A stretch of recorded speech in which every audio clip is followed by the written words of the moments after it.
आज जानिबा ओडिशार बलांगीर जिला रे मोट केतोटी ब्लॉक रही एवं ब्लॉक गुड़िकर नाम कौन कौन रही से विषय आज संपूर्ण जानिबा। तेबे आम चैनल को प्रथम थर पई विजिट करुछंती ताहले आम चैनल को सब्सक्राइब करंतु एवं पाखरे थिबा घंटी चिन्ह को दबाई दियंतु एवं ऑल नोटिफिकेशन रे क्लिक करंतु जहा द्वारा आपण मानक पाखरे नोटिफिकेशन शीघ्र पहुंची जीवो। Number 1 Agalpur block, number 2 Balangir block,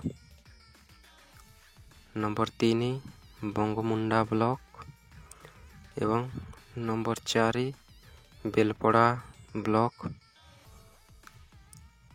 number 5 रे रही देगां ब्लॉक, नंबर 6 रे रही गुड़भेला ब्लॉक, नंबर 7 रे रही खपराखोल ब्लॉक एवं नंबर 8 रे रही लोईसिंगा ब्लॉक एवं नंबर 9 रे अच्छी मुरीबाहाल ब्लॉक, नंबर 10 रे रही पाटनागढ़ ब्लॉक एवं नंबर 11 रे रही पुईतला ब्लॉक एवं नंबर 12 रे रही सईतला ब्लॉक, नंबर 13 रे अच्छी टिटिलागढ़ ब्लॉक, नंबर 14 रे रही तुरेकेला ब्लॉक। सर्वमोट ओडिशार बलांगीर जिले में 14टी ब्लॉक अच्छी।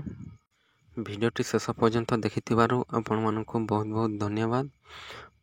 पुणी देखा परवर्ती वीडियो।